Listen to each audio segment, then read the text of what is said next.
श्री कृष्णा श्री कृष्णा श्री कृष्णा श्री कृष्ण। गुरुर्ब्रह्मा गुरुर्विष्णु गुरुर्देवो महेश्वरः गुरुः साक्षात् परं ब्रह्म तस्मै श्री गुरवे नमः।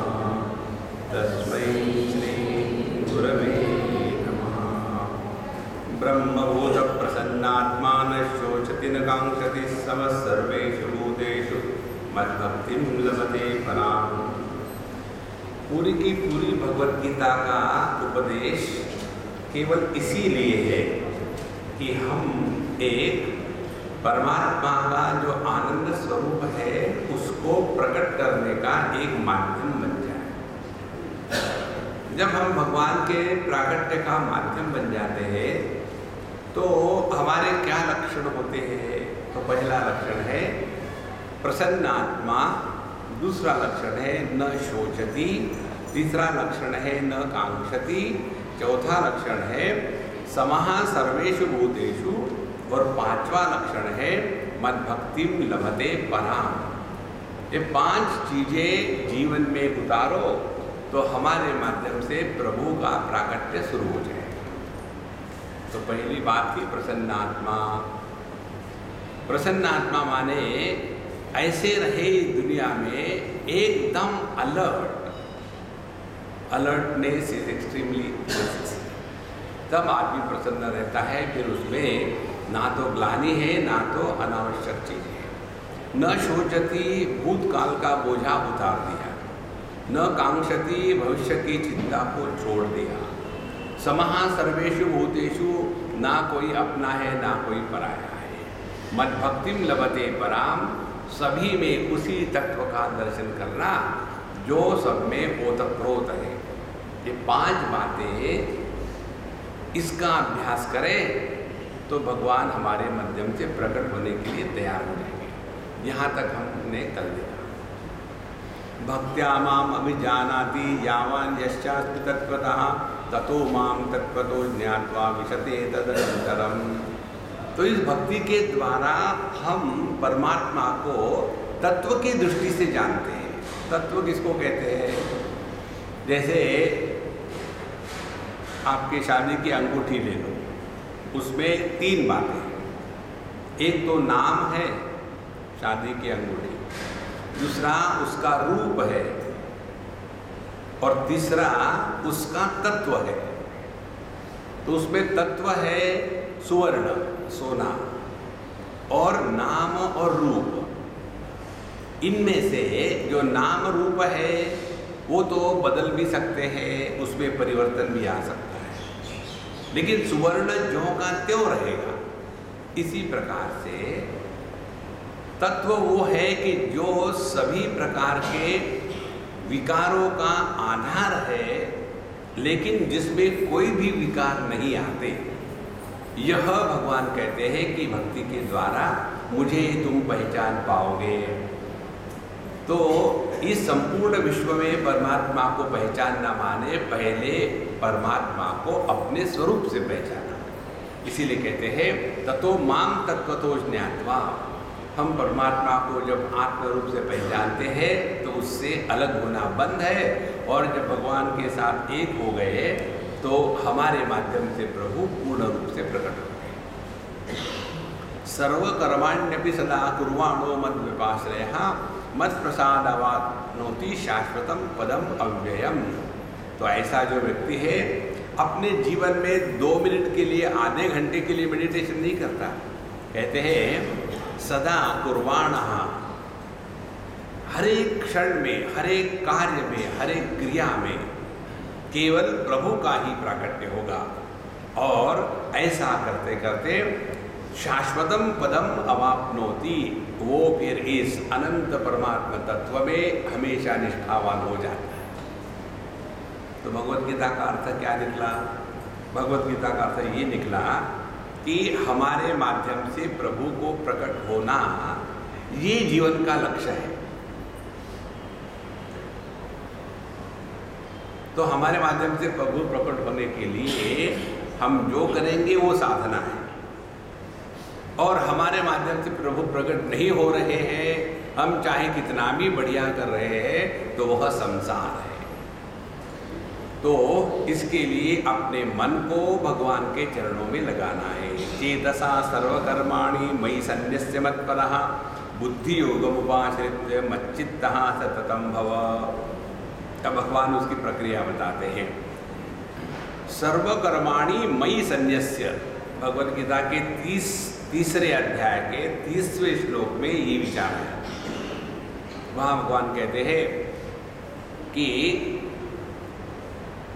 सभी के सभी कर्म चेतसा, मन से, बुद्धि से मुझे अर्पण करो। निराशी निर्ममो भूत्वा युध्यस्व विगत ज्वरः, फिर अपने भूत का बोझा उतार दो, भविष्य की चिंता छोड़ दो, वर्तमान में शांत हो करके अपने जो जो कर्तव्य है उसमें लगे रहो, तो हमारे माध्यम से प्रभु प्रकट होने की प्रक्रिया शुरू हो जाएगी। इसीलिए पहले चेतसा सर्वकर्माणि मयि सन्न्यस्य, इसका तात्पर्य हो गया जो हम कर्म कर रहे हैं किसके लिए कर रहे हैं, इधर ध्यान रखना। जब हम किसी व्यक्ति के लिए कर्म करेंगे तो हमारा भाव होगा कि हम किसी पर बड़े उपकार कर रहे हैं, हमने तुम्हारे लिए इतना किया और तुमको उसका कुछ भान भी नहीं है। हाँ, हम किसी के लिए कुछ नहीं कर रहे हैं, जो कुछ कर रहे हैं प्रभु के लिए कर रहे हैं। जब ये भाव बनता है तो जीवन में सुंदरता आ जाती है। देखो, भगवान को यदि हमको पुष्प चढ़ाने हैं, नैवेद्य दिखाना है, कपड़े भेंट करने हैं, तो हम घटिया चीज़ें नहीं अर्पण करते। और जब हम भगवान को चढ़ाते हैं तो हमको प्रसन्नता फील होती है कि हाँ, ये बड़ा अच्छा मौका मिला। तो जब हम सभी के सभी कर्म प्रभु के लिए कर रहे हैं, इस भाव से करेंगे तो उस कर्म में सुंदरता, पावित्र्य आएगा। तो चेतसा सर्वकर्माणि मयि सन्न्यस्य, फिर मत्परः। अब ये दूसरी महत्व की बात, हम नौकरी करते हैं गवर्नमेंट की, लेकिन किसके लिए करते हैं? करते हैं अपने बीवी बच्चों के लिए। तो हमारा समर्पण गवर्नमेंट के प्रति नहीं है, देखो, वो है अपने बीवी बच्चों के प्रति। भगवान यहाँ कहते हैं सभी कर्म मेरे लिए करो, और जीवन का जो अंतिम है लक्ष्य वो भी मैं ही हूँ। इस प्रकार से कर्म को करते समय प्रभु का स्मरण और प्रभु के लिए कर्म करना, क्योंकि वही अपने जीवन का सर्वश्रेष्ठ लक्ष्य है, मत्परः। और फिर तीसरी बात बताते हैं, बुद्धि योगम उपाश्रित्य। बुद्धि योग का तात्पर्य क्या है? बुद्धि योग का तात्पर्य ये है कि कर्म समझदारी से करें। पिछले बार हमने आपको बताया था, दो शब्द है अंग्रेजी में, एक है इंटेलिजेंट और दूसरा है intellectual. Intellectuals are those who are intelligently miserable, और intelligents are those who are never miserable। अब देखो, अपने अंदर झांक करके, जहाँ हम दुखी हुए वहाँ हम इंटेलेक्चुअल बने, और जब इंटेलेक्चुअल बने तो हर चीज़ को ऐसा क्यों, वैसा क्यों, ऐसा क्यों, वैसा क्यों, ये जो क्यों क्यों करने का रोग है ना, इसको निकालना। इसी के द्वारा हम दुखी होते हैं। इसीलिए बुद्धि योगम उपाश्रित्य का तात्पर्य है जीवन में ऐसे कर्म करें कि जिन कर्मों के द्वारा अपने हृदय का निर्माण होवे। देखो, कर्म योग का तात्पर्य ये नहीं कि हम बहुत कर्म कर रहे हैं।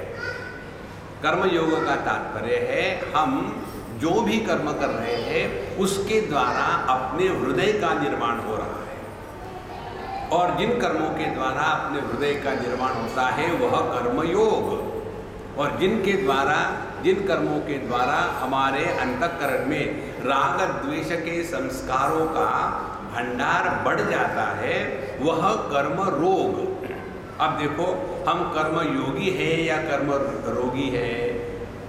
तो कहते हैं बुद्धि योगम उपाश्रित्य।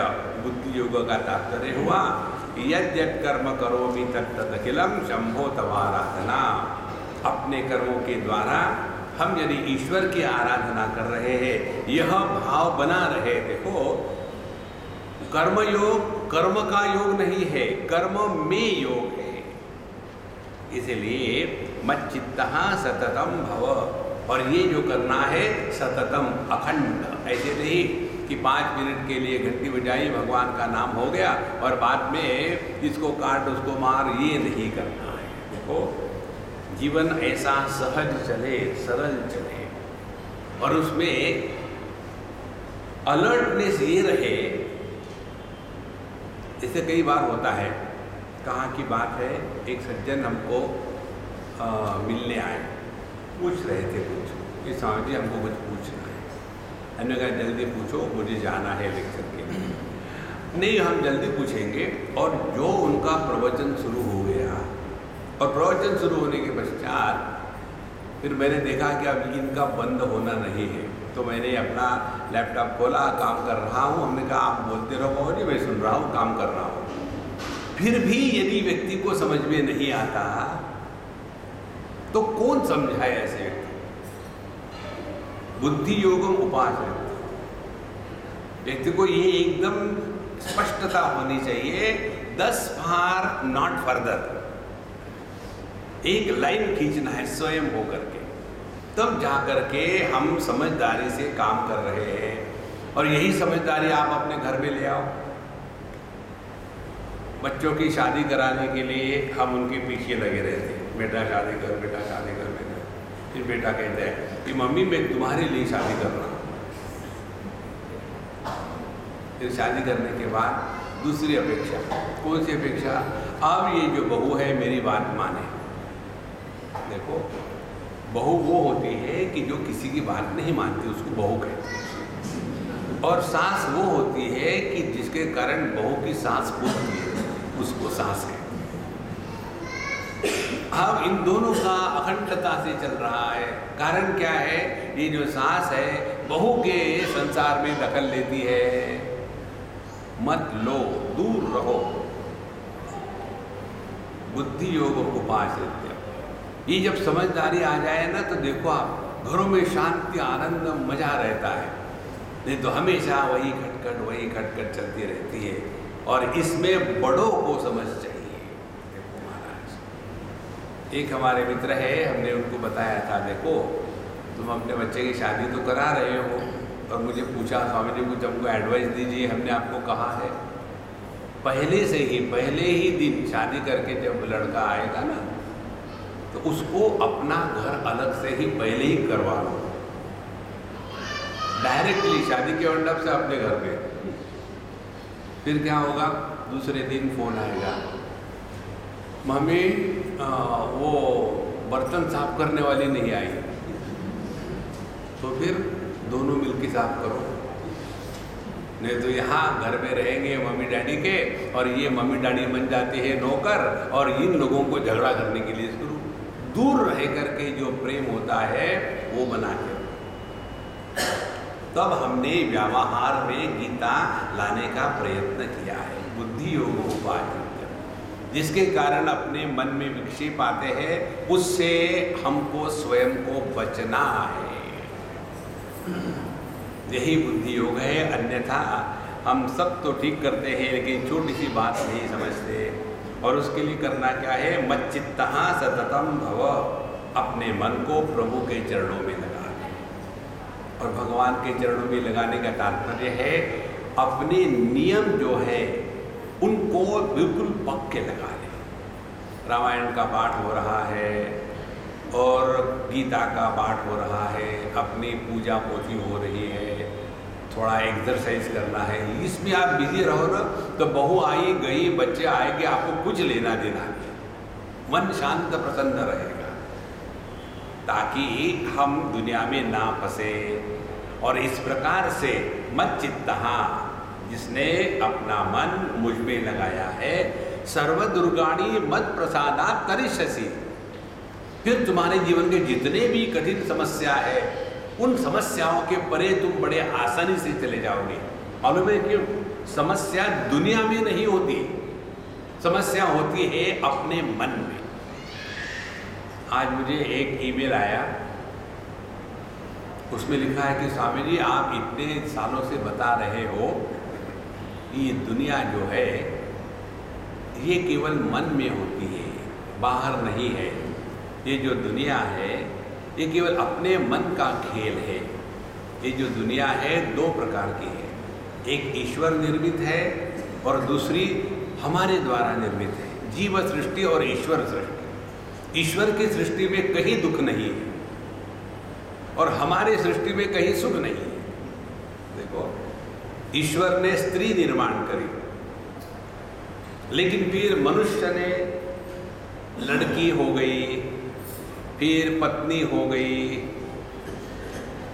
देखो माँ हो गई, तो दुखी कौन होता है? स्त्री नहीं।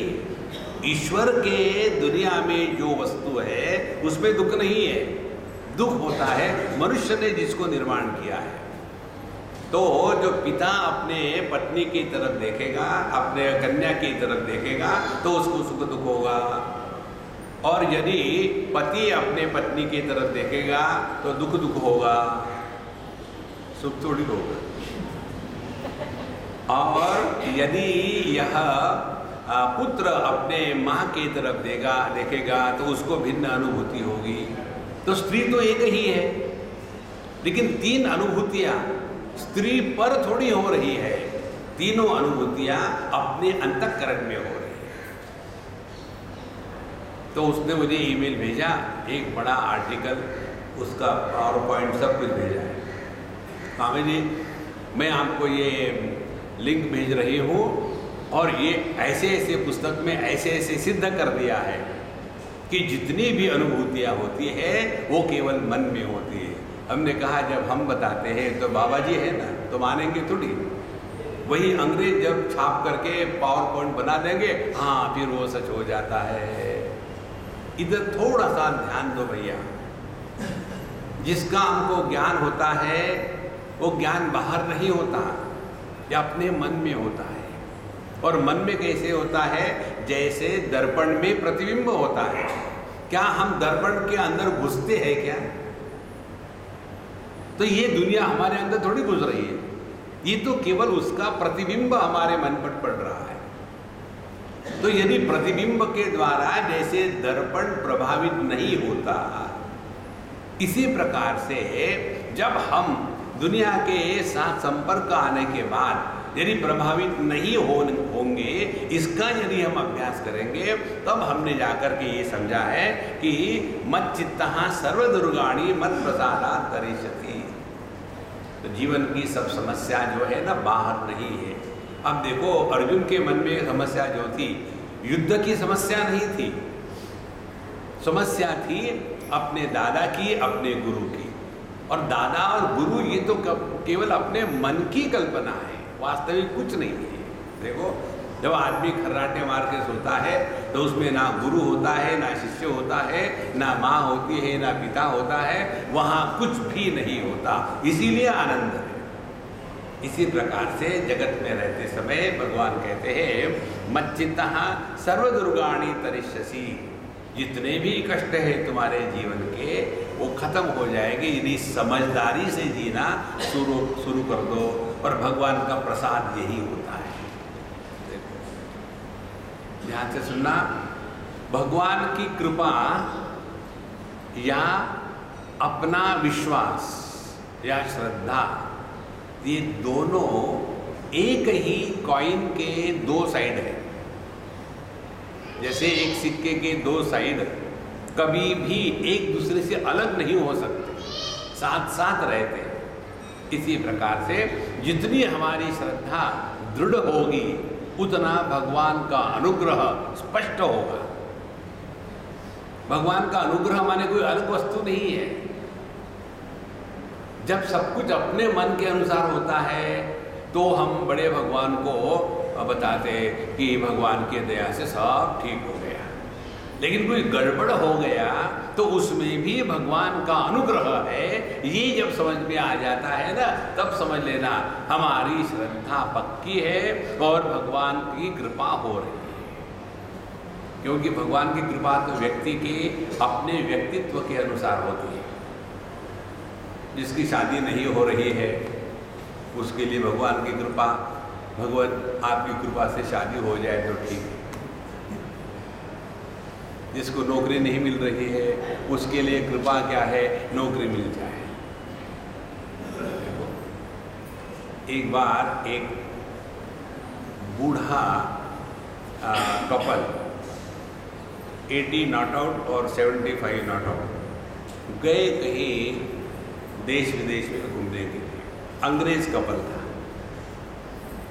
और कहीं एक जगह में एक विश वेल थी। विश वेल माने वहाँ एक छोटी सी ऐसी एक कुएं जैसा होता है, उसमें थोड़ा पानी वगैरह होता है, तो लोग वहाँ जाते हैं और अपनी इच्छा को स्मरण करते हैं कि हे भगवान अमुक अमुक हो जाए, और फिर एक सिक्का लेते हैं और अपने हृदय में लगा करके जीसस को बुला करके उस पर फेंक देते हैं, तो उसके द्वारा उनकी इच्छा पूरी हो जाती है, विशिंग वेल।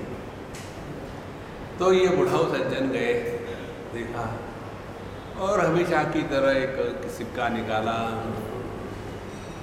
अब वो बुढ़ाऊ अम्मा पीछे से धीरे धीरे धीरे धीरे आ रही है। आपने क्या देखा वहाँ? कुछ नहीं, वो विशिंग वेल है, बहुत कठिन है रास्ता, मत आना, लग जाएगा, बड़ा रास्ता ठीक नहीं है यहाँ, दूर से नमस्कार करो। नहीं नहीं नहीं, मुझे आना है। जिसने जिंदगी भर नहीं सुना बुढ़ापे में सुनेगी तो नहीं नहीं मुझे आना है। अब ये गई वहाँ, बिल्कुल बड़े मुश्किल से हाथ में डंडा गई वहाँ जा कर के, फिर उसने अच्छा ये है इसमें, और अपनी पर्स में से हाथ पैर हिल रहे हैं और निकाले पैसे डालते डालते वो भी गिर गई और गिर के मर गई। फिर उसने सोचा अरे ये इतनी पावरफुल थी क्या वेल कि मैंने इच्छा करी और तुरंत पूरी हो गई।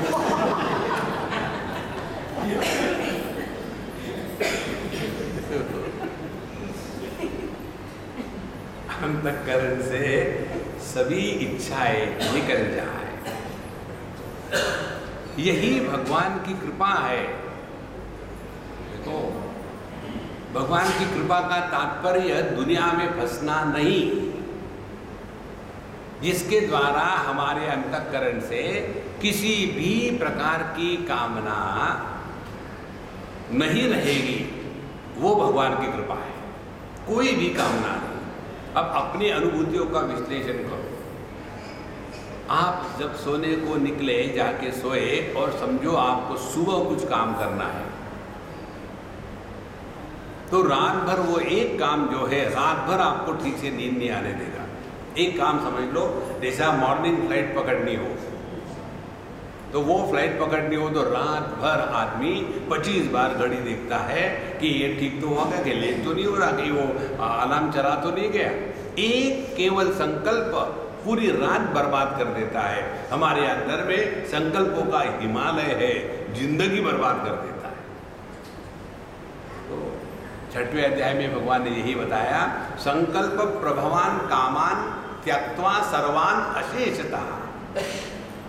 कोई भी संकल्प हृदय में न आवे, तब जाकर के भगवान प्रकट होते। इसीलिए भगवान का प्रसाद यही है कि अपने मन में प्रभु के सिवा किसी को न ले आवे, और ये बताने के पश्चात भगवान आप जरा उसको थोड़ा डंडा देते हैं। आपको याद है वो जो अपने अन्या हजारे महाराज हैं, उन्होंने जब चिट्ठी लिखी थी तो उसके ऊपर टीका टिप्पणी आई, ये कोई महात्मा गांधी की भाषा थोड़ी है। उन्होंने क्या कहा, कभी कभी शिवाजी महाराज को बुलाना पड़ता है। इसी प्रकार से अथ चेत त्वम अहंकारात् न श्रोष्यसि विनक्ष्यसि। अब सुनो अर्जुन, यदि तुम मेरी बात नहीं मानोगे ना, तुम्हारा सत्यानाश हो जाएगा। नहीं नहीं भगवान मानूंगा। नाक दबाओ तब मुंह खुलता है। बच्चों को कहो ना प्यार से, बेटा दवाई लो, मानेगा थोड़ी हो। एक लगाओ कस के तो है, कुछ डाल दो बस, अपना काम तो हो गया। देखो, हमेशा प्यार प्यार से कुछ नहीं होता। हमारा सिंपल सिद्धांत है, जगत में डिसिप्लिन अत्यंत आवश्यक है। जिसके जीवन में डिसिप्लिन नहीं है, उसके जीवन में कुछ भी नहीं मिल सकता। इसीलिए अतः चेत त्वम अहंकारात् न श्रोष्यसि, यदि तुम अपने जीवन में प्रेस्टीज इशू बना लेते हो, देखो जितनी समस्या है ना ये प्रेस्टीज इशू की है। ये प्रेस्टीज इशू का कोई मतलब भी नहीं है, लेकिन आदमी उसी में फंसा रहता है। तो कहते हैं यदि तुम प्रेस्टीज इशू बनाओगे तो विनक्ष्यसि, तो तुम्हारा निश्चित नाश हो जाएगा। यद अहंकारमाश्रित्य नो योच्य इति मन्यसे मिथ्यैष व्यवसायस्ते प्रकृति स्वाम नियोक्ष्यति। तुम ये जो लग रहा है ना अभी इस समय कि मैं यदि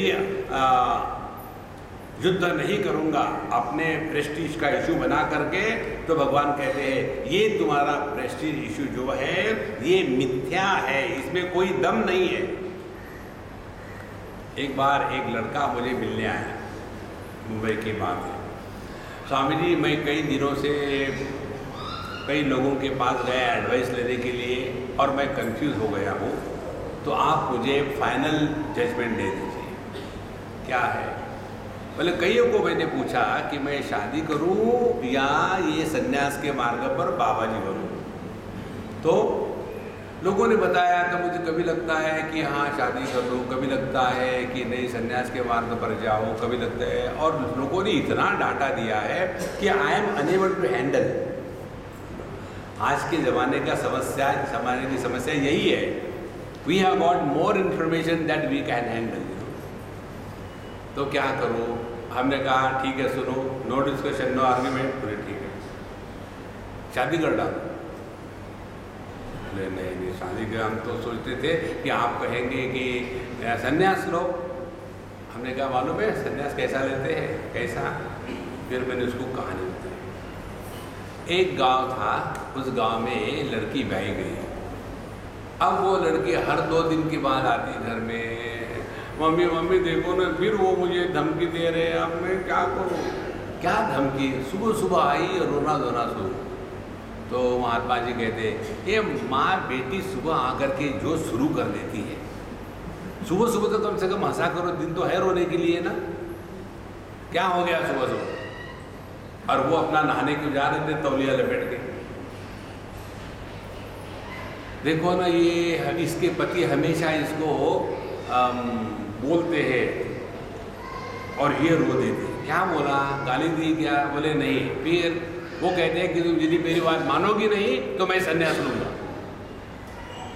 तो पिताजी कहते हैं जो कहते हैं ना संन्यास लूँगा वो कभी नहीं लेते, घबराना मत, तू उसको परेशान कर जितना चाहिए, चल जा। तो ये बात जब उसने कही तो उसकी पत्नी मानेगी थोड़ी। फिर संन्यास कैसा लेते हैं आपको क्या मालूम? बोले ऐसा। और जो निकल पड़े अपने तौलिया के साथ घर से बाहर, फिर कभी वापस नहीं आए। किसी को पूछ के संन्यास नहीं लिया जाता है। इसीलिए भगवान कहते हैं कि तुम्हारा जो स्वभाव है वो स्वभाव युद्ध करने का है, तो अपने स्वभाव के अनुसार चलोगे तो तुम्हारा भला होगा। नहीं तो कई बार क्या हो जाता है कि लोग बड़े जोश में आ जाते हैं, अब हम जा कर के छोड़ छाड़ करके हरिद्वार ऋषिकेश जाएंगे और वहाँ सत्संग करेंगे, ध्यान करेंगे। वहाँ पहुँच गए, पहुँचने के बाद फिर वहाँ साधु पान बीड़ी शाम। देखो हमारे शिरडी साईं बाबा के मंदिर के लिए जब निकलते हैं ना बम्बई से, तो बीच में क्या आता है, नासिक आता है। नासिक से टर्न होना पड़ता है मंदिर में जाने के लिए। तो वहाँ कोने पर एक बहुत बड़ी होटल है। उस होटल के बाहर में एक पान की दुकान है, वहाँ हम हमेशा पान खाते हैं। और इसलिए कि वो हमको फ्री देता है।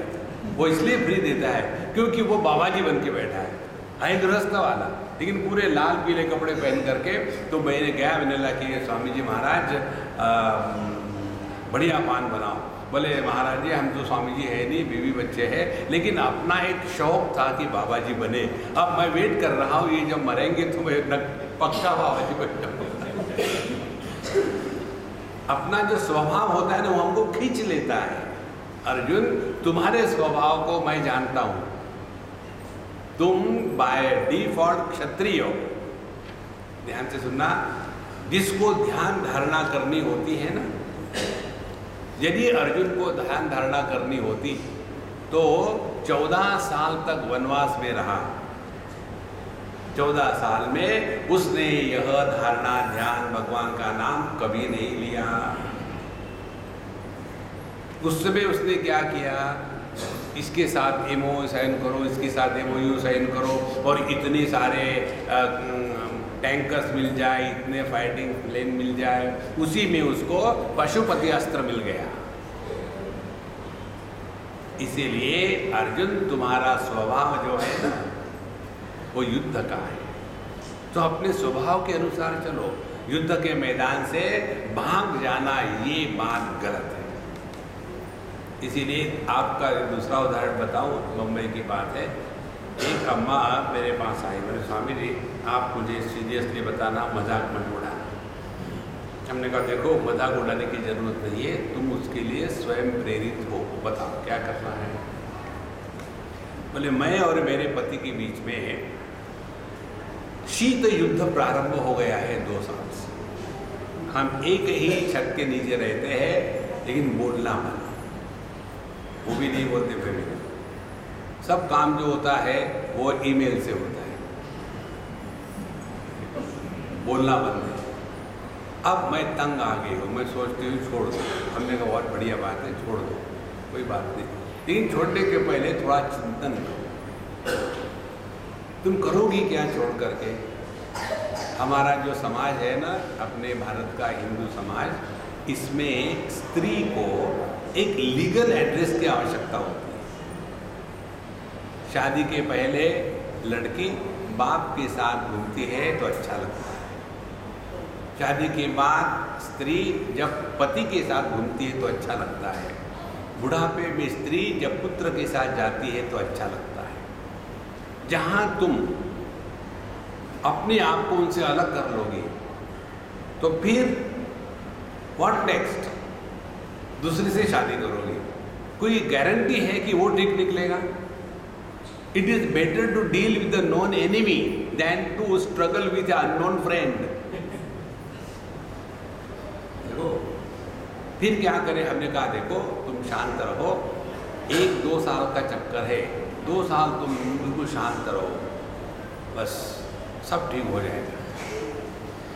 स्वामी जी आप कहते तो मैं वैसे करूँगा, वैसे करो। 2 साल तक के खुचर चलता रहा, लेकिन 2 साल के बाद धीरे धीरे सब शांत होने लग गया। और फिर उन दोनों ने मुझे बुलाया डिनर के लिए इस्कॉन के मंदिर में, और वहाँ ऐसे कि जैसे कुछ हुआ ही नहीं। फिर वो मुझे कहती Swami ji thank you so much, हम लोग दोनों में मिसअंडरस्टैंडिंग थी, अब वो मिसअंडरस्टैंडिंग निकल गई। यदि हम केवल उद्वेग में आकर के कोई डिसीजन लेते हैं तो बाद में पछतावा होता है। इसीलिए हैव पेशेंस। भगवान कहते हैं कि यदि इस समय तुम गुस्से में फ्रस्ट्रेशन में होकर के यदि यहाँ से निकल जाओगे तो भी फिर मिथ्येश व्यवसायस्ते, ये तुम्हारा व्यवहार गलत होगा, क्योंकि प्रकृति स्वाम नियोक्ष्यति। तुम्हारी प्रकृति, तुम्हारा स्वभाव ही ऐसा है कि तुम स्वयं होकर के युद्ध में लगना चाहोगे। और एक बार ये समय निकल गया, बाद में सभी लोग कहेंगे वो अर्जुन जो है ना, जिसका इतना बड़ा नाम है, उसको तो मैंने क्लीन बोल्ड किया था। देखो जैसे तेंदुलकर को कोई भी बच्चा कहे कि तेंदुलकर क्या बात करते हो, उसको मैंने क्लीन बोल्ड किया था। इसी प्रकार से हर एक तुम्हारी मजाक उड़ाएगा। इसीलिए स्वभावजेन कौन्तेय निबद्धस्वेन कर्मणा कर्तुं नेच्छसि यन्मोहात् करिष्यस्य वशोऽपितः। हर एक व्यक्ति जीवन में अपने स्वभाव के वश में होता है। यदि तुम अपने स्वभाव के अनुसार, तुम्हारा स्वभाव है क्षत्रिय का, ध्यान से सुनो, जिनका ब्राह्मण स्वभाव होता है, फिर चाहे उनके माँ बाप कोई भी रहे, इससे कोई मतलब नहीं।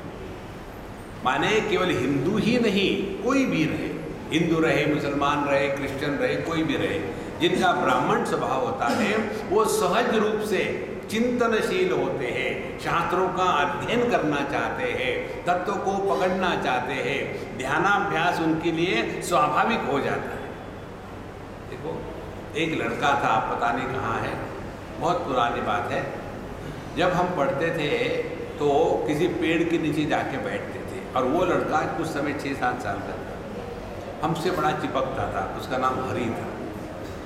स्वामी जी, मैं भी आपके साथ आऊँगा। हमने कहा, यार तू आकर के मुझे परेशान करेगा, मुझे पेशाब जाना है, मुझे घर जाना है, मेरे साथ मत आना। बोले, मैं कुछ नहीं करूँगा, एक जगह बैठना पड़ेगा। हाँ, ऐसे बैठूँगा। और मुझे आश्चर्य, मैं 6-6 घंटे पढ़ता था, वो 6 घंटे छोटा सा बच्चा 6-7 साल का एक स्थान पर बैठा है, बोलेगा नहीं, इधर नहीं जाएगा, उधर नहीं जाएगा। ये हर एक के बस की बात नहीं होती।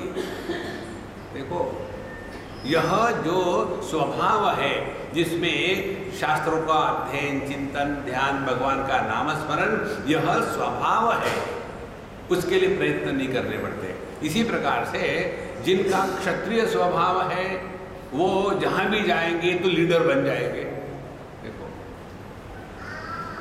एक बार हम कहीं बस में जा रहे थे, बद्री केदार की बात है कहीं तो, और हर जगह पे कोई ना कोई एक लीडर मिल ही जाता है। तो वो सबके साथ भी बैठेंगे, सामने ड्राइवर के साथ बैठे। स्वामी जी, मैं इसको सब बता दूँगा। तो मैंने देख लिया कि ये लीडर है। आप, बढ़िया बात हो गई, हमको विचार करने की जरूरत नहीं, लीडर परेशान है। स्वामी जी, वहाँ भी इतने बजे पहुँच करके चाय पानी का बंदोबस्त करें। हमने कहा, हाँ करो। हाँ, वो परेशान, वहाँ पहुँचे, दूध ही नहीं है। स्वामी जी, क्या करूँ? अरे मैं दूध दूँ? अब तुम लीडर हो, तुम विचार करो। भाई तो लाए थे जिसमें ये जो विचार, लीडरशिप की क्वालिटी है, जहाँ भी जाएंगे वही करेंगे।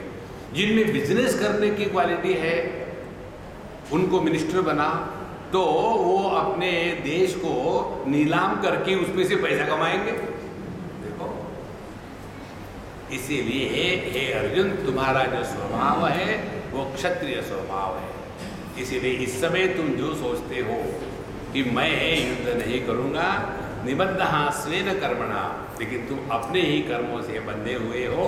इसीलिए मोह के द्वारा जो तुम इस समय नहीं करना चाहते हो, ये तुम निश्चित करोगे थोड़े समय के बाद। इसलिए ये तुम्हारा युद्ध के मैदान से वापस जाना गलत है।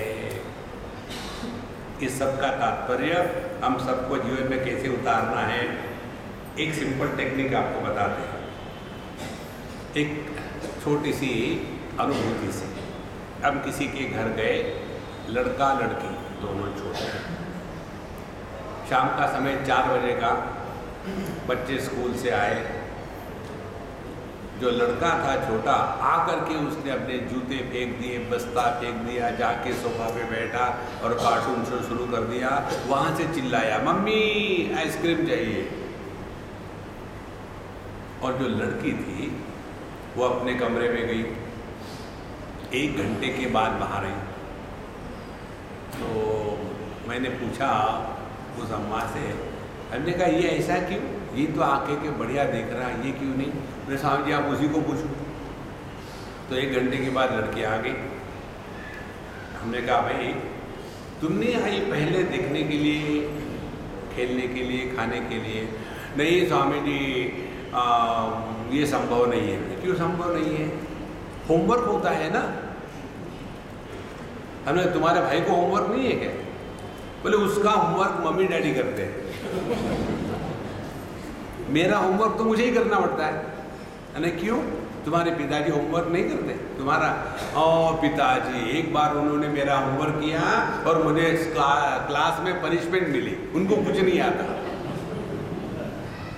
तो फिर बोले जब मैं स्कूल से आती हूँ, अपना स्कूल का यूनिफॉर्म बिना उतारे जितना होमवर्क है वो पूरा कर लेती हूँ, बाद में ही मैं अपने आप कपड़े बदलती हूँ।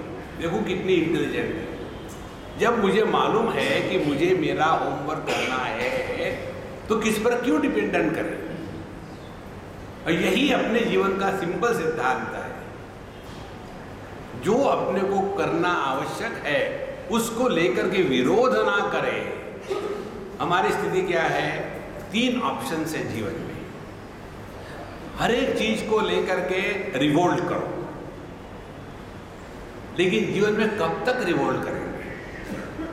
दूसरा ऑप्शन है, जो हमको करणीय है, कर्तव्य है, कार्य है, उसको प्रेम से, खुशी से करो। ये संभव है, लेकिन हम दोनों का एवरेज निकालते हैं। क्या करते हैं? ऊपर से दिखाते हैं कि हम कर रहे हैं और अंदर से रिवोल्ट होता है, पता नहीं इस घर में रोटी बेल बेल के हाथ दुख रही। तो अंदर से रिवोल्ट और चेहरे से खुशी, net result acidity, peptic ulcers. देखो, जीवन में अंदर बाहर एक हो जाए ना तो जीवन बड़ा सहज चलता है, लेकिन हम है कुछ, दिखाते कुछ, इसीलिए बड़ा टेंशन बना रहता है। तो यहां भगवान कहते हैं कि इस चीज को स्पष्ट समझो, और ये बताने के पश्चात ईश्वरः सर्वभूतानां हृद्देशे अर्जुन तिष्ठति भ्रामयन् सर्वभूतानि यन्त्रारूढानि मायया तमेव शरणं गच्छ सर्वभावेन भारत तत्प्रसादात् परां शांतिं स्थानं प्राप्स्यसि शाश्वतम। हमारे सबके हृदय में परमात्मा है। ईश्वरः सर्वभूतानां हृद्देशे तिष्ठति। अब ध्यान से सुनना, हर एक लैपटॉप में या हर एक सीडी के पीछे या हर एक रेडियो के पीछे एक ही बिजली है। अब उस कैसेट में से या सीडी में से क्या निकलेगा, ये बिजली पर अवलंबित है कि उस पर जो रिकॉर्ड किया है उस पर अवलंबित है? देखो, बिजली के लिए चाहे डिस्कोर्स की सीडी होवे या डिस्को की सीडी होवे, बिजली को कोई मतलब नहीं। तो जो हमको परिवर्तन लाना है, परमात्मा तो सब में सामान्य है, जो भेद है वो है इन संस्कारों का। देखो, यदि आपने एक इमली का बीज ले लिया और दूसरा आम का बीज ले लिया और दोनों को हमने यदि एनालिसिस किया तो दोनों में वही पंचमहाभूत हो गए। ऐसे नहीं कि इमली के बीज में खट्टे महाभूत होते हैं और आम के इसमें मीठे महाभूत होते हैं, सब में वही पंचमहाभूत है। इसी प्रकार से हम सब में वही पंचमहाभूतों के हम बने हुए हैं। भेद जो है वो संस्कारों के होते हैं, इसीलिए अपने इन संस्कारों के अनुसार हम अपना जीवन चलाते हैं। तो भ्रामयन् सर्वभूतानि यन्त्रारूढानि मायया, तो क्या करे? तमेव शरणं गच्छ सर्वभावेन भारत। अब ध्यान से सुनना, शरण जाना माने क्या? 24 घंटे नमस्कार करना ये शरण जाना नहीं। कोई चल रहा है, आप नमस्कार करते उसको गिरा दिया, ये कोई नमस्कार होता है? तो इसको ठीक से समझ लेना। हम ट्रैफिक रूल्स को शरण जाते हैं, माने क्या? ट्रैफिक रूल्स का अपने जीवन में आदर करते हैं, तब जाकर के ये ट्रैफिक रूल हमको मदद करेंगे। जैसे हम अमेरिका गए और हम कहेंगे नहीं जी हम तो इंडिया के हैं, हम तो वहाँ दाहिने तरफ से नहीं चलाएंगे, हम तो बाएं तरफ से चलाएंगे, तो ये गलत है। और इंडिया में आए और लाल बत्ती है और आप सोचेंगे देखो जी लाल बत्ती है तो हम नहीं चलाएंगे, तो मारे जाओगे। इंडिया में लाल बत्ती होती है तब क्रॉस करते हैं। तमेव शरणं गच्छ, हमको नियमों का पालन करना है, तब हम वो नियम हमको प्रोटेक्ट करते हैं। इसी प्रकार से हमारे जीवन के क्या नियम हैं? ध्यान से सुनना। हमारे जीवन के नियम ये है, हमको प्रभु ने जहां जिस स्थान पर जिस कार्य के लिए रखा है उस कार्य में आनंद प्रकट होवे, बाकी कुछ नहीं। This is the only thing. Try. और जब ये आपके हृदय में बात उतर आएगी ना, तो आपके जीवन में 24 घंटे आनंद ही आनंद रहेगा। तो भगवद गीता का अध्ययन करने के पश्चात आपको दुखी होने का अधिकार खत्म हो गया है। न you cannot afford to be miserable. So तमेव शरणम गच्छ, उस भगवान को शरण जाना। अब भगवान यदि आनंद स्वरूप है और हम यदि आनंद स्वरूप को शरण गए हैं तो दुखी कैसे होंगे? और दुख यह कल्पना है, वास्तविकता नहीं है। कोई भी व्यक्ति हमेशा दुखी नहीं रह सकता। इसीलिए तमेव शरणम गच्छ सर्वभावेन भारत, सर्वभावेन, चाहे हम बोल रहे हो, चाहे चल रहे हो, चाहे विचार कर रहे हो, उसके साथ यदि प्रभु जुड़ जाए तो अपने आप सब चीजें शांत हो जाती है। इसीलिए तत्प्रसादात् पराम शांतिम स्थानम प्राप्स्यसि शाश्वतम। फिर धीरे धीरे व्यक्ति के जीवन में वह शांति आ जाती है कि जो किसी का विरोधी नहीं है। एक होती है अशांति, दूसरी होती है शांति और तीसरी होती है प्रशांति। शांति और अशांति एक दूसरे की विरोधी है। यदि अशांति होगी तो शांति नहीं होगी और यदि शांति होगी तो अशांति नहीं होगी। लेकिन जो पराशांति है वो शांति के कारण बढ़ती नहीं और अशांति के कारण नष्ट नहीं होती, वो है पराशांति। ये इतनी सहज बात है महाराज, इधर ध्यान दें। हमने ये बात हमारे स्वामी खंडान जी महाराज से सीखी। हमारे जीवन में वो क्षण 180 डिग्री का टर्न था। हर एक साधक जब अध्यात्म में आता है ना, तो वही कोई ना कोई भ्रांति होती है। भगवान का दर्शन करेंगे, ध्रुव को हुआ था हम भी करेंगे, इस चक्कर में मत पड़ना।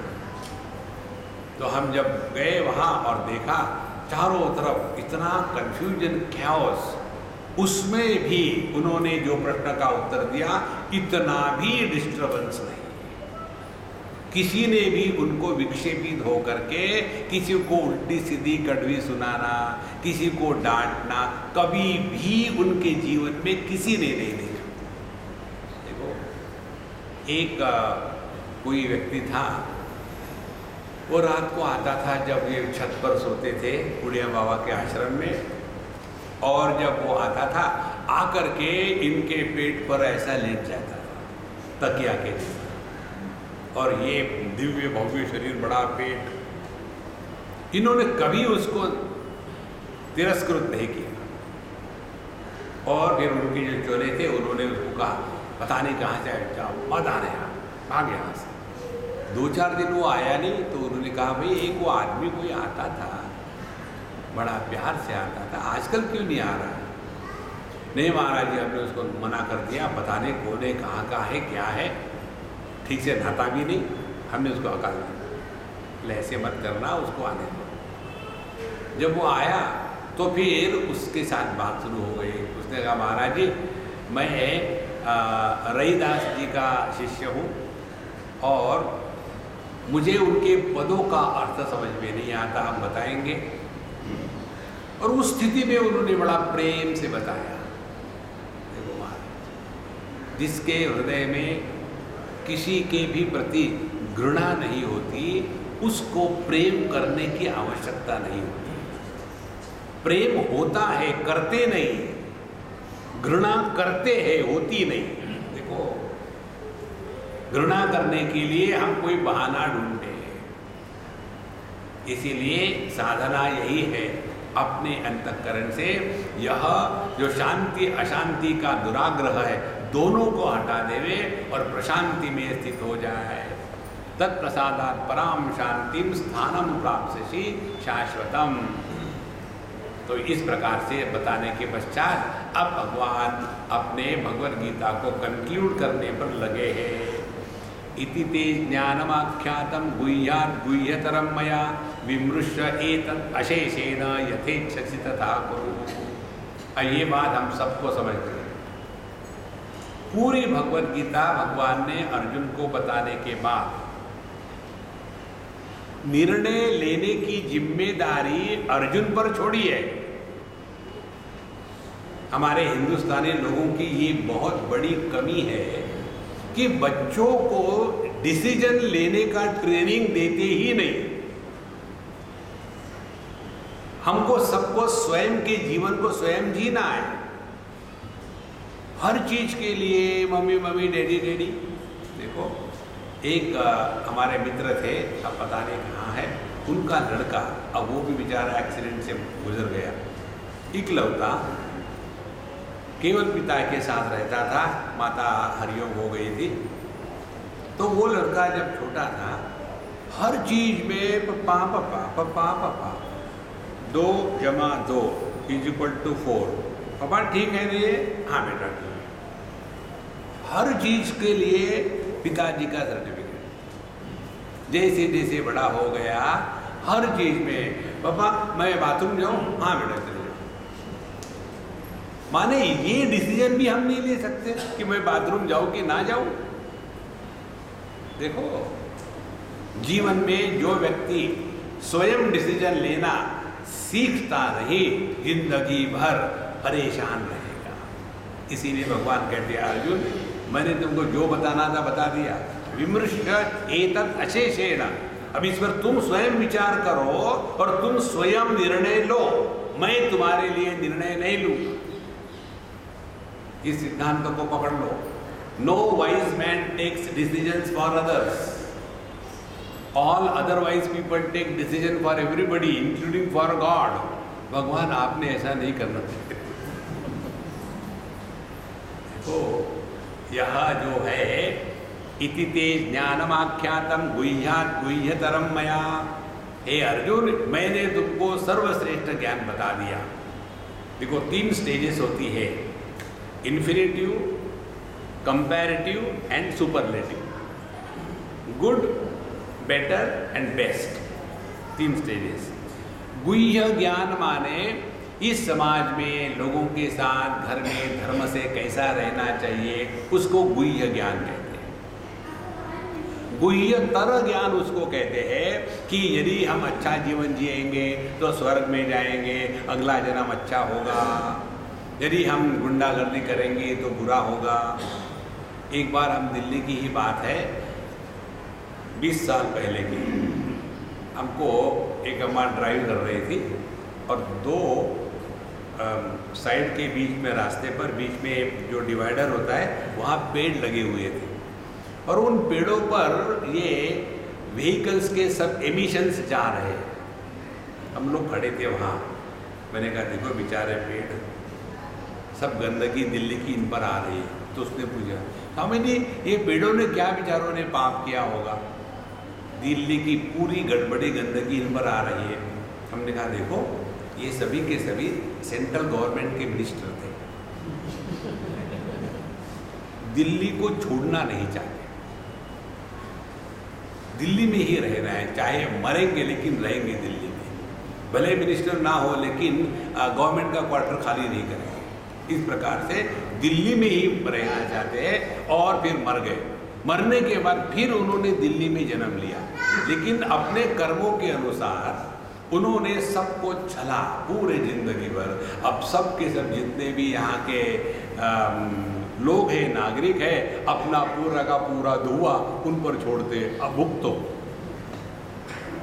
देखो महाराज, इन प्रकार के विचारों से व्यक्ति के जीवन में बदल आने की संभावना है और इसीलिए धर्म अधर्म, पाप पुण्य, स्वर्ग नरक, ये सब की सब बातें जिसमें बताई जाती है वो हो गया गुह्यतर शास्त्र। तो गुह्य शास्त्र, गुह्यतर शास्त्र, गुह्यतम शास्त्र, गुह्यात् गुह्यतरम, गुह्यतम सुपरलेटिव डिग्री। गुह्यतम शास्त्र वही है कि तुम अपने स्वरूप को पहचानो और उसके पश्चात यस्य नाहंकृतो भावः बुद्धि यस्य न लिप्यते हत्वापि स इमान् लोकान् न हन्ति न निबध्यते।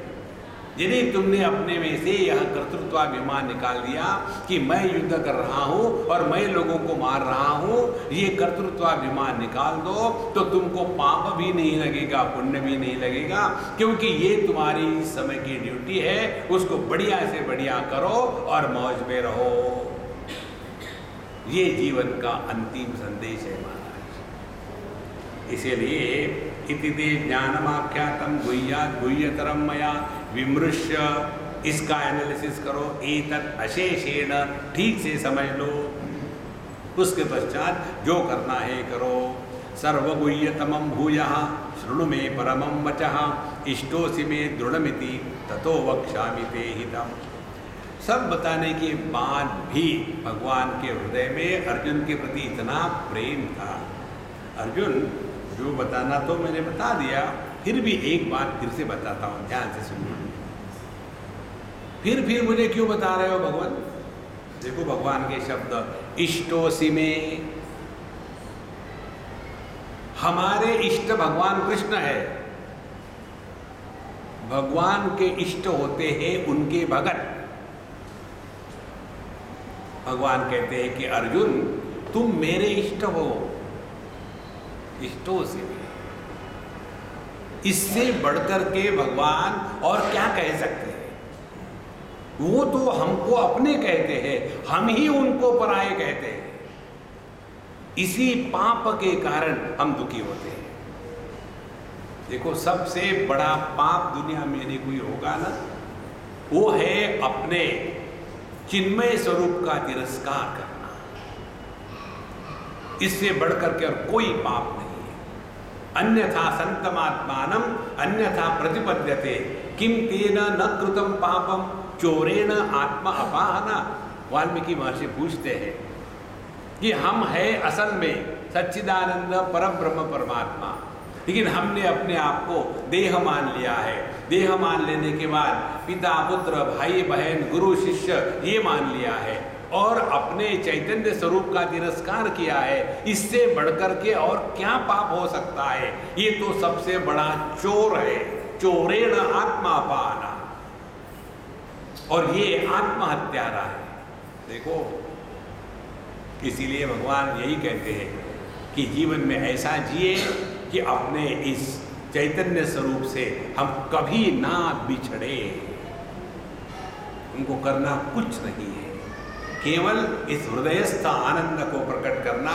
इसी के लिए हमको भगवान ने बनाया। देखो, भगवान के प्राकट्य की परिपूर्णता आती है केवल मनुष्य देह में।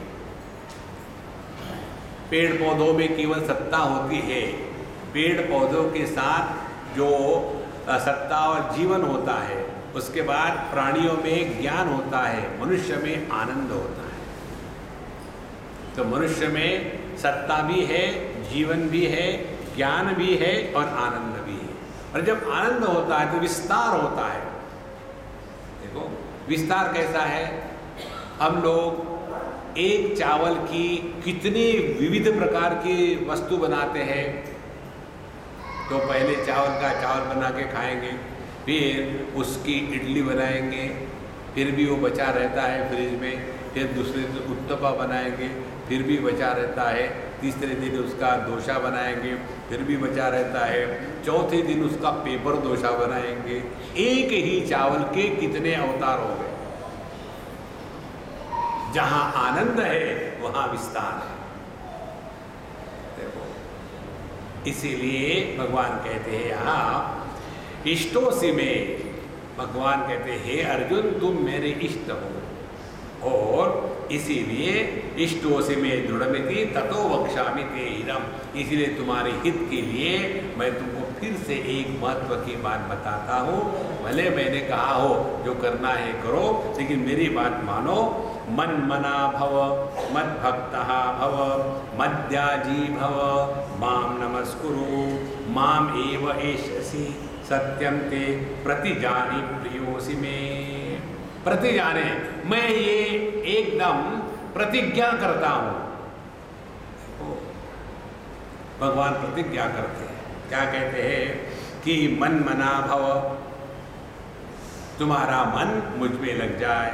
फिर मद्भक्तः भव, मेरे भक्त बनो। मद्याजी भव, जो कुछ करना है मेरे लिए करो। माम नमस्कुरु, और मुझे नमस्कार करो। इसके द्वारा ये सत्य है कि तुम मुझ में मिल जाओगे, ये मैं प्रतिज्ञा करता हूँ। क्योंकि प्रियोसि में, तुम मेरे अत्यंत प्रिय हो। एक बार कहा इष्ट हो, दूसरे बार कहा प्रिय हो। भगवान तो हमको अपनाना चाहते हैं कि हम ही उनका तिरस्कार करते हैं। भगवान आनंद स्वरूप है, और यदि हमने आनंद का तिरस्कार किया माने दुख का वर्ण किया। विष्णु पुराण में आता है ईश्वर की विस्मृति को दुख कहते हैं, क्योंकि परमात्मा आनंद स्वरूप है और परमात्मा को भूल गए माने हम आनंद को भूल गए। आनंद को भूल गए माने केवल दुख मात्र है। देखो संतो, इसीलिए हमने कितनी बार कहा है, जितनी साधना है भगवद गीता में यही बताया है, प्रसन्न रहो बाबा, प्रसन्न रहो, मुंह को टेढ़ा मत करो। जीवन में हर एक के लिए भिन्न भिन्न चीजें होती है और उसी में आनंद है। थोड़ी गम है, थोड़ी खुशियां। जैसे कपड़ा जो बनता है ना, इसमें दो प्रकार के धागे होते हैं।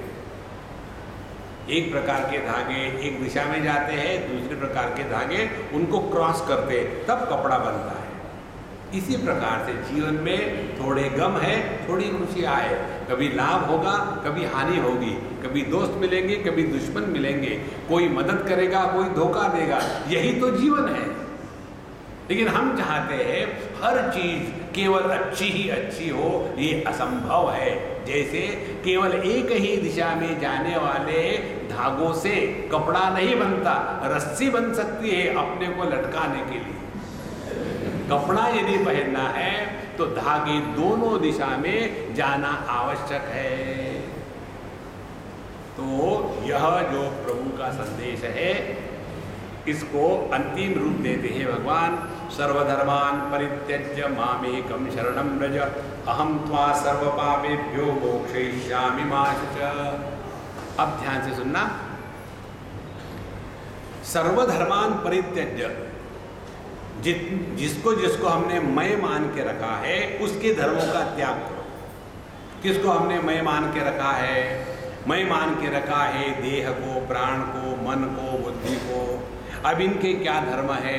देह का धर्म है अस्ति जायते वर्धते विपरिणमते अपक्षीयते विनश्यति इति षड्विकारवते स्थूलम शरीरम। इसमें 6 विकार होते हैं। ये पहले माँ के गर्भ में होता है, फिर पैदा होता है, पहले ऊपर की ओर बढ़ता है, फिर साइड में बढ़ता है, फिर बुढ़ापा आता है, फिर रोग होते हैं और एक दिन मर जाता है। तो सर्वधर्मान परित्यज्य, देह के धर्म के साथ अपने को मत जोड़ो, प्राण के धर्म के साथ अपने को मत जोड़ो, और ऐसा जितना आपका अभ्यास होगा उतना आप मुझ में रहोगे। देखो, एक तो ये अर्थ हो गया। दूसरा अर्थ हमको जो बहुत अच्छा लगता है वो अर्थ ये है, भगवान जब कहते हैं सभी का त्याग कर दो, सवाल ये है त्याग किसका हो सकता है? जो अपनी वस्तु है उसी का त्याग हो सकता है। हम समझो कहेंगे कि हमने बिरला मंदिर के गीता भवन का त्याग कर दिया है, ये हमारा था कब कि हम इसका त्याग करें? हम किसी के यहाँ गए और उनके पत्नी को कहा कि पत्नी जी हमने आपको डाइवोर्स दे दिया, तो वो कहेंगी on behalf of my husband. त्याग करने के लिए वस्तु पहले अपनी होनी चाहिए। भगवान के उपदेश में ये सूक्ष्मता है। तो जब भगवान कहते हैं सर्वधर्मान परित्यज्य का तात्पर्य है पहले इसको ढूंढो कि तुम्हारा है क्या। देखो संतो, देह से प्रारंभ करें। देह ना तो अपना बनाया हुआ है, ना तो देह अपनी बात मानता है, फिर भी मैं देह हूं। जिस दिन इसका अभ्यास दृढ़ हो जाएगा, कैसे पता चलेगा कि हम अभ्यास कर रहे कि नहीं कर रहे? ध्यान से सुनना, देह तादात्म्य के पश्चात ही स्थूल जगत के वस्तु व्यक्तियों के प्रति महात्म्य बुद्धि होती है।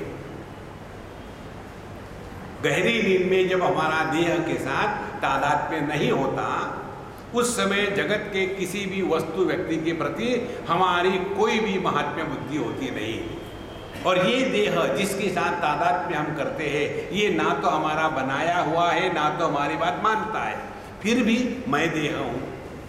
इसीलिए सर्वधर्मान परित्यज्य का तात्पर्य है, तुम्हारी जो गलत धारणा है इस दुनिया में ये चीजें मेरी है, ये चीजें मेरी है, इस गलत धारणा का त्याग कर दो। सर्वधर्मान परित्यज्य। अब सबका त्याग करेंगे तो हम खत्म हो जाएंगे ना? बोले नहीं, फिर माम एकम शरणम व्रज, फिर तुम अपने स्वरूप में निष्ठा प्राप्त करोगे। देखो महाराज, गहरी नींद में हमारा देह के साथ तादात्म्य नहीं होता, उस समय क्या हमको अपने अभाव का अनुभव होता है? मनुष्य को अपने अभाव का अनुभव कभी हो ही नहीं सकता। यह जो अखंड, अनंत, अविकारी, अनादि जो तत्व है वो अपना स्वरूप है। यहाँ भगवान ये कह रहे, सर्वधर्मान परित्यज्य माम एकम शरणम व्रज। देह के धर्म है उसके अनुसार वो चलेंगे, प्राण के धर्म है उसको भूख प्यास लगेगी, मन के धर्म है उसमें सुख दुख के अनुभव होंगे, बुद्धि के धर्म है उसमें कर्तृत्वाभिमान होगा, आनंदमय कोश है उसमें भोक्तृत्वाभिमान होगा। हमको इनसे कुछ लेना देना नहीं है। देखो, इस समझदारी के साथ जीना माने भगवत गीता को जीवन में उतारना। नहीं तो केवल पाठ करते रहेंगे और उससे अर्थ निकलेगा नहीं, ऐसी बात नहीं। तो सर्वधर्मान परित्यज्य मामेकं शरणं व्रज अहम त्वा सर्व पापेभ्यो मोक्षयिष्यामि। मैं तुम्हारे सभी पापों से तुमको छुटकारा दूंगा। सभी पापों का मूल है देहात्म भाव। जहां देहात्म भाव खत्म हो गया, कोई भी पाप हो ही नहीं सकता। और देहात्म भाव क्या करता है?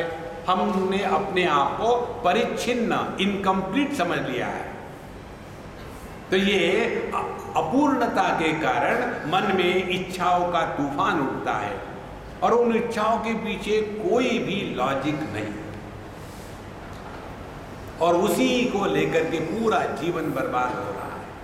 देखो, ये अपने देश के बड़े बड़े दिग्गज कितना करोड़ों रुपए, मुझे तो एक दिन जब मैं पढ़ रहा था, दूसरे देश में था, मैं अपना लैपटॉप पर टाइम्स ऑफ इंडिया पढ़ रहा था, तो उस पर इस मिनिस्टर ने इतने 1000 करोड़ रुपए खाए। तो मैं गणित कर रहा था, 10 माने 1 के ऊपर 1 0, 100 माने 1 के ऊपर 2 0, 1000 माने 1 के ऊपर 3 0, 10,000 माने 4 0, 5 0 1 के ऊपर हो गए तो क्या कहेंगे? बड़े मुश्किल से पता लगा 1 लाख। 6 0 हो गए तो 7 8 9 10। अब ये 10,000 करोड़ रुपए खा गए, करेंगे क्या उसका? हमारा इसका कोई अंत नहीं है। और ये सब का कारण क्या है?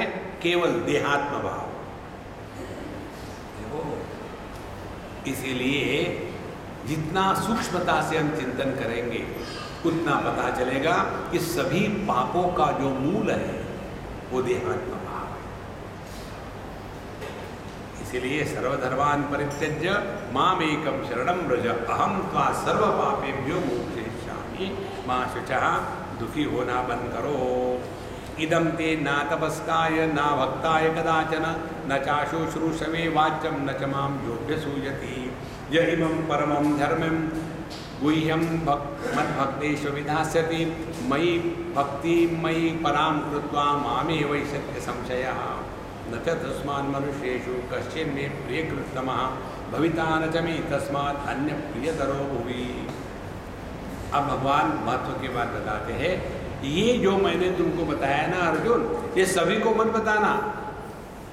इदम अतपस्काय न कदाचन वाच्यम, जो अपने जीवन में कष्ट सहने का क्षमता नहीं रखता और जिसमें सुनने की इच्छा नहीं है, उसको जबरदस्ती से मत सुनाओ। एक बार कहाँ की, बम्बई की कहीं की तभी बात है, हमारे लेक्चर के उद्घाटन के लिए किसी को बुलाया था, किसी बड़े विचारक को, सोशल वर्कर को।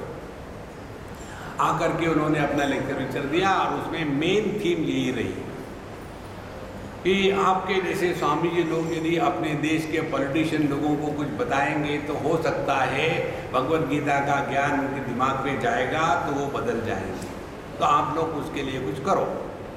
और फिर हमारा प्रवचन शुरू हो गया। फिर हमने कहा हम लोग अपने देश के पॉलिटिशियन के प्रति बहुत उपकृत हैं और उनको हम बड़ा प्रेम से आदर से सम्मान देते हैं कि उन्होंने आज तक भगवद गीता को हाथ नहीं लगाया, नहीं तो जैसा उन्होंने देश का सत्यानाश किया भगवद गीता का भी सत्यानाश कर देते। तो भगवान स्पष्ट कहते हैं ये उसी को बताओ जो सुनना चाहता है। हम जबरदस्ती से ठोकते जाएंगे तो कुछ नहीं होगा। और यही बात होती है कितने घरों में हमने देखा है। यूएसए की बात है, एक लड़का 19-20 साल का, हम उसके घर गए, बाहर से स्पोर्ट्स कार में आया, पिया हुआ था, मुंह में सिगरेट थी और उसने ऐसे लात मार के अपना कार का दरवाज़ा खोला, बाहर आया लंबा चौड़ा। उसके पिताजी के साथ हम थे। पिताजी को बहुत गुस्सा आया, मेरा लड़का होकर के ऐसा करता है। उन्होंने उसको एक शब्द कहा तो उसने कहा ऐसी एक लगाऊंगा ना जिंदगी भर याद करोगे, डोंट टच मी। अब वो चला गया। अब ये पिताश्री मुंह लटका हुआ, स्वामी जी मेरा ही बच्चा, मैंने बचपन से घर में ये बच्चों के कार्यक्रम चलाए, उनको बचपन से सिखाई गीता, उनको गुरु ब्रह्मा गुरु विष्णु गुरु देवो स्तोत्र पढ़ाए, पूजा कराई, लेकिन ये क्यों हो रहा मेरे घर में? हमने कहा तुमने जबरदस्ती से इसके बचपन को बर्बाद किया होगा। फिर 2-4 दिन के बाद मुझे उस लड़के का फ़ोन आया, बोले स्वामी जी आपको आश्चर्य लगा होगा पहले तो मेरा फ़ोन सुन करके, मैं आपको कुछ बताना चाहता हूँ। क्या बता? बोले मेरे पिताजी ने बचपन में मेरा बचपन बर्बाद कर दिया। अब मेरे जीवन की एक ही इच्छा है, इनको जिंदगी भर परेशान है।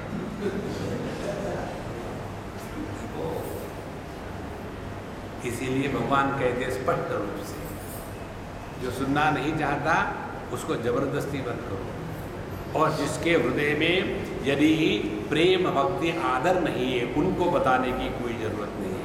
ये न समझने के कारण हम सोचते नहीं भगवद गीता अपने देश के हर एक आदमी के हाथ में पकड़वा देनी चाहिए। हम कहीं गए थे दूसरे देश में, वहाँ योग का इंटरनेशनल कॉन्फ्रेंस था, हमको भी बुलाया था। और वहाँ के जो मुखिया थे हमको तो तरस आ रहा था उन पर। उनको ये योग का ऐसा रोग हो गया है कि हम चाहते United Nations this longest day of the year 22 June should be declared as the yoga international day। क्यों पब्लिक को परेशान करें? तुम करो ना जितना योगा करना है, हर एक ने योगा करना चाहिए, जरूरी है, उसी में लगे हुए हैं। और फिर जब उनको ज़्यादा जोश आ गया, उन्होंने क्या कहा, यदि टेररिज्म पूरे ग्लोबल फैल सकता है तो योगा क्यों नहीं फैल सकता लोगों। और फिर ये सब हो रहा था तो हमको उन्होंने कहा कि स्वामी जी आप इसको सपोर्ट करिए। हमने कहा मैं सपोर्ट करता हूँ आपको, हम सभी के सभी योगी हाथ में गन लेके जाएंगे, शीर्षासन कर नहीं तो उड़ाऊंगा। ऐसे नहीं होता महाराज, देखो। इसीलिए यह इमं परमं गुह्यं मत् भक्तेषु अभिनाश्यति। जो व्यक्ति जो मेरे भक्त है, जो इसको सुनना चाहता है, उनको जो बताते हैं ठीक से पहले मेरी भक्ति करता है और बाद में बताता है। ध्यान से सुनना, जो बात प्रेम से बताई जाती है वो गले उतरती है और जो जबरदस्ती से बताई जाती है वो निकल जाती है। तो पहले अपने हृदय में भगवान के प्रति, शास्त्रों के प्रति, लोगों के प्रति प्रेम होवे, तब प्रेम से बोलो। भक्ति मई पराम कृत्वा। यदि हम जिनको बता रहे हैं उनके प्रति हमारे मन में अनादर होवे, पता नहीं ये बेवकूफ लोग समझेंगे कि नहीं, मैं ट्राई तो करता हूं, नहीं। जब वक्ता के हृदय में श्रोता के प्रति आदर बुद्धि नहीं होती तो विचारों का आदान प्रदान नहीं हो सकता। देखो, एक ही परमात्मा एक जगह बैठ करके बोल रहा है, दूसरी जगह बैठ करके सुन रहा है। ये तो सब प्रभु की लीला चल रही है। लेकिन यदि बोलने वाले के दिमाग में ये कीड़ा घुस जाए, मैं बड़ा विद्वान हूँ, मैं बड़ा ज्ञानी हूँ और अज्ञानियों को समझा रहा हूँ, इससे बड़ा अधप पतन कोई नहीं है। इसीलिए महाराज भगवान कहते हैं कि भक्ति पराकृत्वा माम एव एष्यति असंशयः, इसके द्वारा निश्चित रूप से तो मुझे प्राप्त हो जाएंगे। और मेरा सबसे प्यारा भगत कौन है? जो अनेक प्रकार के चिन्ह लगाता है वो नहीं, जो भिन्न प्रकार की मालाएं पहनता है वो नहीं, जो मंदिरों में जाकर के घंटे बजाते वो नहीं, फिर न च तस्मान् मनुष्येषु कश्चिन् मे प्रियकृत्तमः भविता न च मे तस्मात् अन्य प्रियतरो भुवि। इस व्यक्ति से बढ़कर के मेरे लिए और कोई श्रेष्ठ नहीं है। कौन है वो व्यक्ति? अद्देश्यते च य इमं धर्म्यं संवादमावयोः ज्ञान यज्ञेन तेनाहम् इष्टस्यामिति मे मतिः। जो इस भगवद गीता के कृष्णार्जुन संवाद का अध्ययन करता है और अध्यापन करता है ज्ञान यज्ञ के द्वारा। देखो, ज्ञान यज्ञ ये भगवद गीता का शब्द है। यज्ञ का तात्पर्य यही नहीं हमेशा कि जमीन में गड्ढा करो और उसमें अग्नि जलाओ और घी डालो, नहीं। ज्ञान यज्ञ वो है ज्ञान की अग्नि प्रज्वलित करके गलत धारणाओं की आहुति दे दे। इस प्रकार से जो व्यक्ति श्रद्धा से इसको सुनता है वो भी अपने जीवन का भला कर लेता है। ये होने के पश्चात भगवान कहते हैं, हे अर्जुन, तुमने ठीक से सुना कि नहीं? और तुम्हारा जो मोह था वो नष्ट हुआ कि नहीं? अर्जुन कहता है, भगवान नष्टो मोहा, मोह नष्ट हो गया। अब मुझे सब याद आ गया कि मैं युद्ध के मैदान में रोने के लिए नहीं आया। और स्थितोस्मि गत संदेह, अब मेरे मन में कोई संदेह नहीं। हमने भगवत गीता सुनी और हमको भगवान पूछेंगे, समझ में आया? हाँ जी। क्या समझ में आया? हम कहेंगे नष्टो मोहः स्मृति लब्धा, नहीं नहीं नहीं, नष्टा स्मृति मोह लब्धा, तत्प्रसादात् मयाच्युत स्थितोस्मि गत संदेहः, नहीं, गतोस्मि स्थित संदेहः, मैं और कंफ्यूज हो गया हूँ। भगवद गीता का इतना ही तात्पर्य है अपने माध्यम से प्रभु को प्रकट होने। ये होने के पश्चात संजय को क्या हुआ, अर्जुन को क्या हुआ, धृतराष्ट्र को क्या हुआ और हमको क्या हुआ, इसका एक वाक्य में हम निर्णय करेंगे और फिर समापन करेंगे।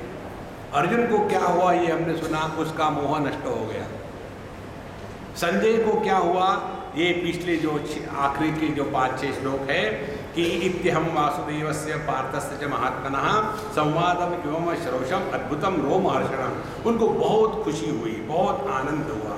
और उसमें कहते हैं कि यत्र योगेश्वर कृष्णो यत्र पार्थो धनुधरः यत्र श्रीद्विजयो भूति ध्रुवा नीतिर्मतिर्मम, जहाँ ज्ञान की पराकाष्ठा भगवान श्री कृष्ण और कर्म की पराकाष्ठा अर्जुन जब इकट्ठे आ जाते हैं, माने जहाँ ज्ञान और क्रिया दोनों का योग्य मिलाप हो जाता है, वहाँ विजय निश्चित है, वहाँ ऐश्वर्य निश्चित है, वहाँ नीति निश्चित है और वहाँ दृढ़ता निश्चित है। ये कंक्लूजन संजय का हुआ। संजय को ये मिला, अर्जुन को वो मिला। धृतराष्ट्र को भगवद गीता सुन के क्या मिली? कुछ भी नहीं मिला, क्योंकि वो अंधा था। देखो महाराज, जो व्यक्ति स्वयं सुनना नहीं चाहता वो कभी नहीं बदलेगा, उनको कुछ नहीं हुआ। हम लोगों को क्या हुआ? प्रसाद मिलेगा। ओम पूर्णमदः पूर्णमिदं पूर्णात् पूर्णमुदच्यते पूर्णस्य पूर्णमादाय पूर्णमेवावशिष्यते। ओम शांति शांति शांति। हरि ओम। श्री गुरुभ्यो नमः। हरि ओम।